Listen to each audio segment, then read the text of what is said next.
Okay, we now come to the last of the Lochhead poems, which I'm gonna explain. Which I'm gonna explain on this channel, which is gonna be a View of Scotland slash love poem. And this poem basically concerns itself with the sort of events of what's called Hogmanay or the New Year, and it basically lays out what a New Year night is like, New Year's Eve is like for the sort of for the speaker and her family, specifically the speaker and her mother. I don't think other people are mentioned in this poem. So basically lays out what happened on a typical New Year's night for the speaker, and I guess in a way the poem, the fact that it's called View of Scotland. We don't get to see Scotland in this poem, obviously, because it's about what happens inside the speaker's house. And the fact that it's called love poem, but there is no love in terms of like romantic interest in this poem. But if we take the two and we combine them with what's happening in the poem, we could say that uh, the poem basically, from the writer's perspective or from the writer's perspective, I guess, it's basically showing, what is Scotland, and to the writer, it is Scotland is essentially the families and the people that make up Scotland essentially. So what happens in the home on New Year's Eve is a representation of the nation overall in terms of what is it that really makes up the nation? Well, what makes up any nation is its people, the people who make up the na a nation is a collection of people who share a sort of common identity. That's a nation. So she's basically laying out what is at the heart of Scotland. At the heart of Scotland is a family celebrating New Year's Eve together. That's a New Year's together. That's the heart of Scotland. And in terms of love, you could say again, what is love in the poem? It is love of family. It is love of um, what is at the heart of Scotland again, which is the idea of families getting together and celebrating a new year together. That's like what she is explaining and expressing as what she loves, and what she views as the best part of Scotland, if you like, or at the heart of Scotland. Okay. So, that being said, she says, down on her hands and knees at 10 at night on Hogmanay, my mother still giving it elbow grease, jiffy waxing the vinyl lay. So basically, her mother, the speaker is remembering, what her mother basically cleaning up the house and making it nice on New Year's Eve, cleaning up the house and making it very nice on New Year's Eve, uh, in preparation for the new year. In researching this and doing some reading on this, it appears that, and I didn't know this, even though I'm from Glasgow, yeah, but I didn't know this, that some people they have the sort of superstition or they have the tradition, might be a better word for it, the tradition of making the house extremely clean, and the idea is that the house should be prepared for someone to visit it on the New Year's night. So once the New Year begins, and depending on the person that visits, they can bring with them a lot of good luck. But the point is that the house should be like clean and prepared so that good luck can enter it. In any case, what it tells us about the mother is that she's extremely hardworking and that she is still sort of working and cleaning up the house, even though it's New Year's Eve. So in a way, she's sort of preparing herself, preparing the family for the new year, cleaning up the mess of the previous year, and in preparation for new beginnings and to start the year off in a good way. Okay, so Jiffy waxing is a type of cleaning product, and it obviously is just used to clean up and make things shiny. And vinyl lay is a type of flooring, like your auntie has it in her kitchen, something like that. Your granny has it in her kitchen. Okay, this is too ordinary to be nostalgia. So basically saying this is very common. Um, on one commentary I read of this poem, the sort of idea is that this is the experience of the average, you could say, like, average working class family in Scotland. Um, this is what a sort of celebration would be like for them. I don't know. In any case, what we're seeing is like just the normal average person. So it's not nothing fancy. in terms of what their, what kind of class or background, whatever they come from, I don't know. But the point is that it's like it's the average normal family in Scotland who make up, Scotland itself. That's the idea. Okay, on the kitchen table, a newly opened tin of sockeye salmon. Though we do not expect anyone, the slab of black bun, petticoat tails fanned out on bone china. So basically, some fancy fish and some fancy plates being used. Um, Again, just in expectation of the new year and to celebrate, so they can start off the new year well and to celebrate. Okay, last year it was very quiet, so it could be assumed this is the mother speaking, although I'm not exactly sure. Okay, anyway, excuse me. Okay, anyway, Mum's got her rollers in with wave set. It's a type of hairstyle from back in the day, and her well-pressed, good dress slack across the candlewick upstairs. She's dressing up for the occasion. She's dressing up for the occasion. Nearly half 10 already, and her not shifted.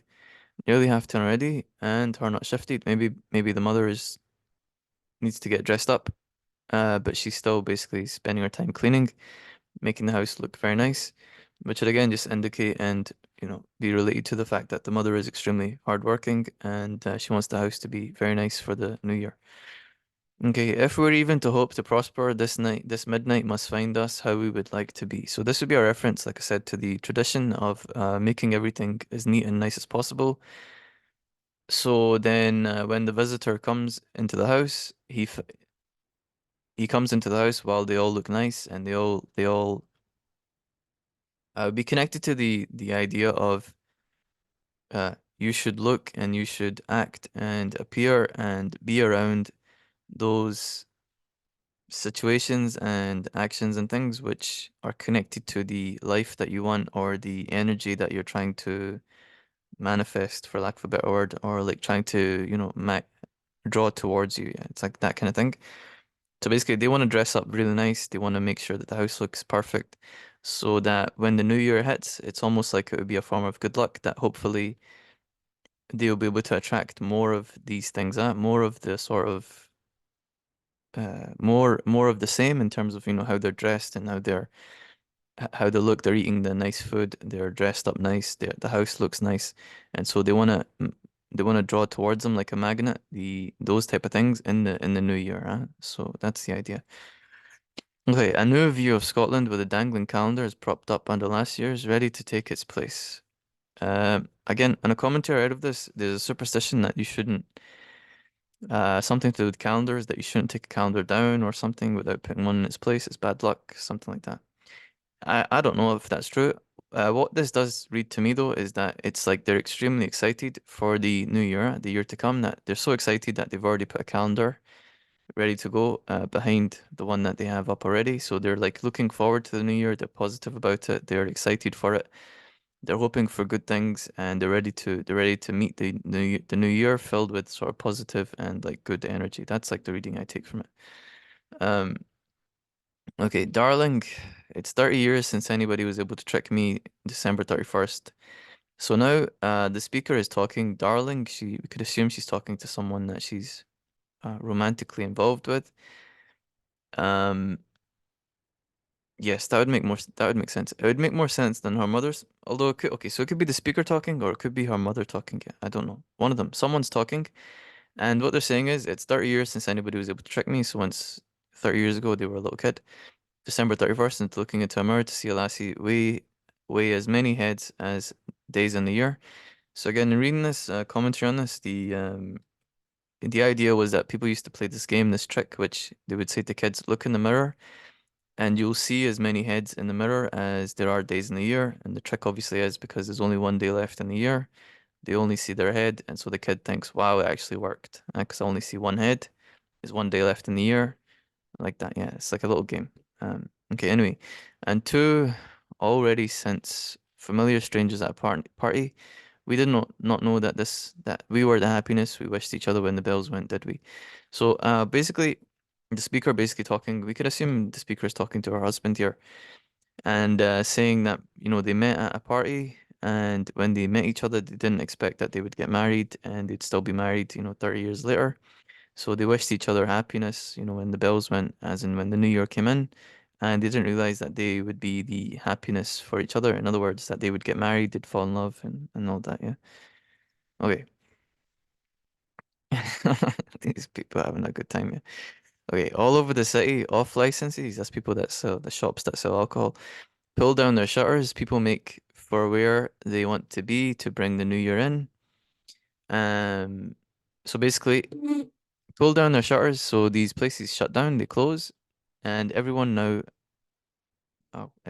is going to where they're going to celebrate the new year. So they're going home or they're going to, I don't know, a club or a party place. They're going to wherever there is with their families, wherever it is that they're going to go to celebrate the new year. Okay, in high rises and tenements, family homes, the big blocks basically. Sunburst clocks tick on dusted mantle shelves. So,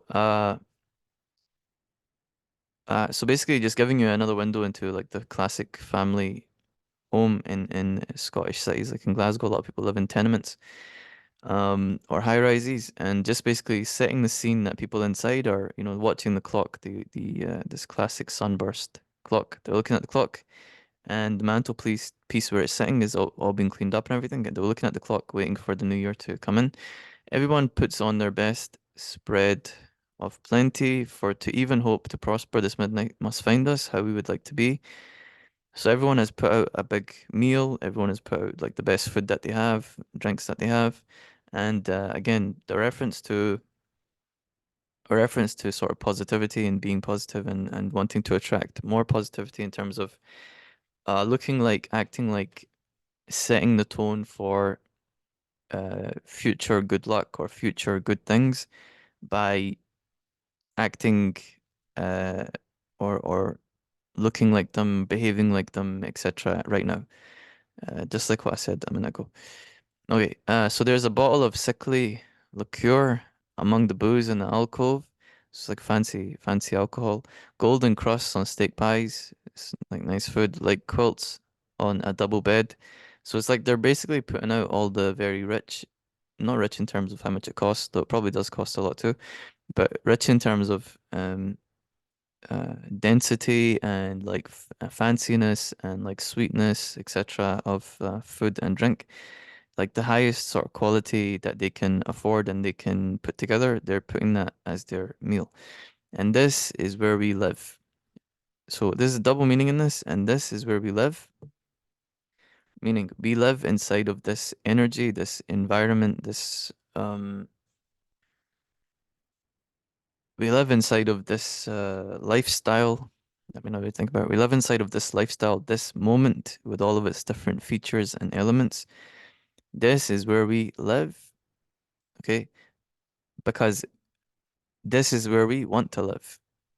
Again, you have to understand, like, it's a bit complicated. Yeah, I don't really have a good way of. Okay, you have to understand that what she's saying basically is that this is where we live in terms of the way that they've set the house up being clean, the way that they've laid out this extremely fancy, nice, high quality food and drink, the way that they've dressed up in their best, nicest clothes. They're all together. They're sharing love with each other in terms of, being nice to each other, being close to each other. Excuse me, feeling warmth and love and all that. That in itself is a type of place. Does that make sense? That's a type of place um where they are in that moment living. Does that make sense? And they're living in this moment this way because they hope to, when the new year hits, they hope to continue living in this way by attracting this sort of bubble that they've created. They're attracting more of the same from the new year. So they're ending the year in this sort of environment and bubble, with all of these nice things, a very nice, pleasant, comfortable situation. And they're hoping that this will act like a magnet for more comfort, more nice things, more of the love and good feelings, more of the same will be attracted to them because they have created it at the end of the year. So when the new year hits, more of the same will be drawn to them. That's what they're saying. We live here like this. And then obviously we live here in terms of the house, yeah, physically, but more I'd say is the metaphorical, like what I just laid out, philosophical, if you like. Okay, there's no time like the present for a kiss. So this is the end of the poem. Basically, the speaker kisses her husband. People kiss, their loved ones, their significant others, and so on. And it's like a New Year tradition that you kiss your girl or your boy, whatever, your husband, whatever, your boyfriend, whatever, at the when the bell hits. It's like a tradition. It's like a nice little classic thing.